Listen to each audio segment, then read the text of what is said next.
Hello, everyone. Welcome to the Striking Gold podcast, little nuggets to help you grow your business. Today, I am going to talk about a little phrase that I learned from Mel Robbins, and it goes like this. Fact, you are never going to feel like it. So with that said, my name is Lauren Goldstein, and I am the founder and CEO of Golden Key Partnership, where we help you make online and strategy simple so you can grow. So let's talk about this phrase, that you're never going to feel like it. That's pretty powerful, and I think empowering. And the reason I want to talk to you about this little phrase is because I think on some level, it sets you free.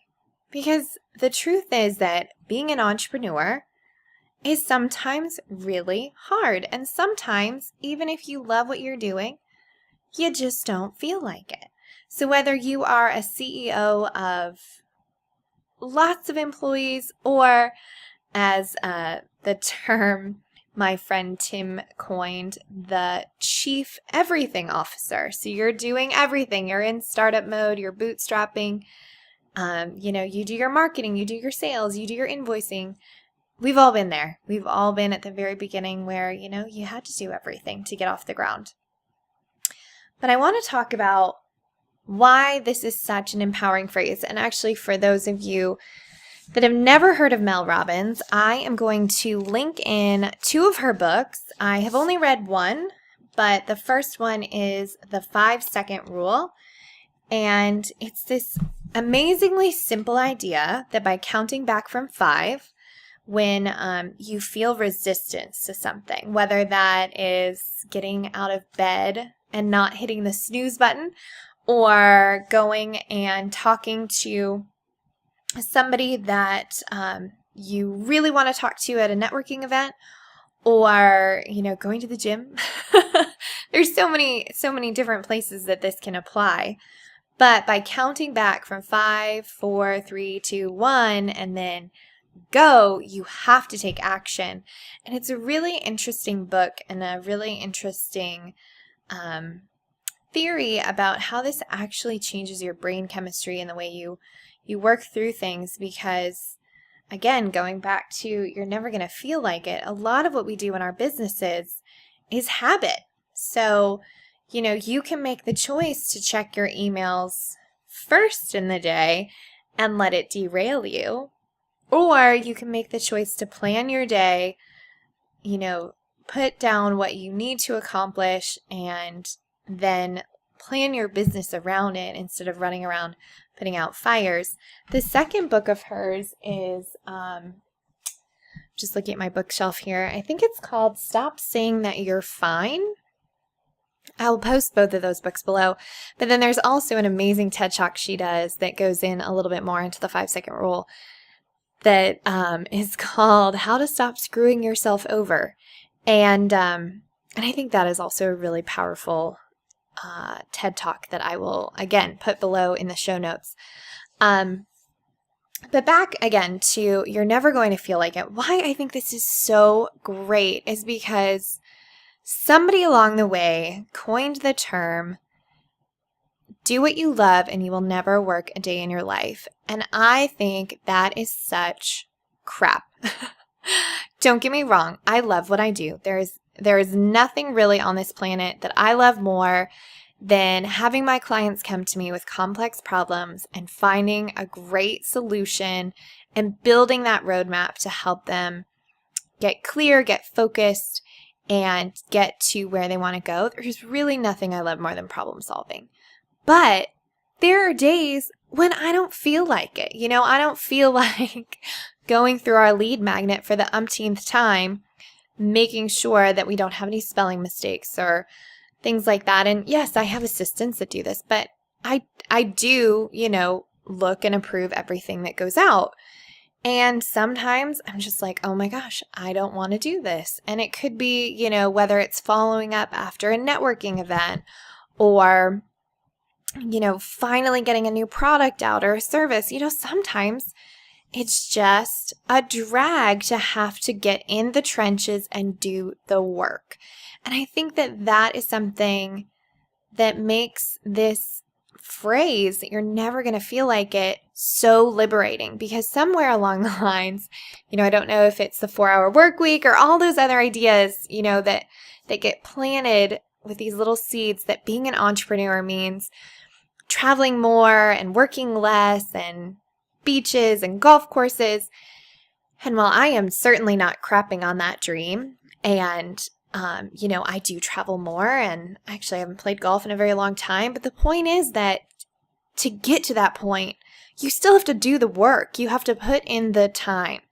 And sure, we all wish that we could, extract time from money and work in a better way, but when you start having tens of $1,000,000 in the bank, that's probably the time to, figure out how to re-leverage yourself or shift things around. But in the beginning, you have to make a profit. You have to make revenue. And that comes from doing the stuff that we don't like to do, like closing clients, figuring out lead magnets, figuring out marketing. You have to put all those puzzle pieces together and do the work. And so by acknowledging that you're never really going to feel like it, you're never going to feel like you want to, put in those long hours. And sometimes you feel like you just may never get ahead. But eventually this magical thing happens called momentum. So the getting started, that is always the hardest part, which is why I think Mel's thought process around the 5-second rule is so amazing, because it outsmarts your brain to help you get started. Because if you ever studied chemistry or anything like that, you know that the most energy gets expelled or used up when you get started. The same is true with rocket ships. Like, I don't even know the percentage, something like 80% of fuel is used just to take off and get out of the Earth's, gravitational pull.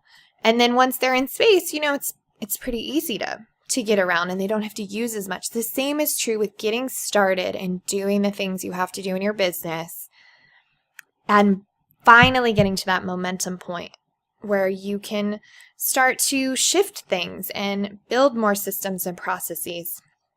And those of you that have, heard me speak or read our stuff or worked with us, that I always say you need a strategy and you need a plan. So I'm not saying don't have a strategy and don't have a plan. I'm saying that sometimes you have to put things on the shelf and really focus on doing the stuff that puts money in the bank, makes your customers refer you, and new customers coming in. And then once you have that mastered and consistent, then you can start thinking about other things to streamline and strategize and systematize your business. But first and foremost, you have to be bringing in the revenue. So to loop it all back around and bring it full circle, on the days when you really just don't feel like it, remember, one day at a time, you're building that momentum. And even if you don't feel like it, which chances are most of the time you may not feel like it, you just need to do it. If you have a business idea for a service or a product, or how to change up a current existing service, do it. Don't hesitate, do it. Because you can always launch and readjust. But if you spend your whole time getting ready and readjusting, you'll never get on the horse. So anyway, I hope you enjoyed this week's podcast. And I can't wait to hear how you guys are using this phrase about never going to feel like it, and maybe the 5-second rule, to take your business and yourself to the next level.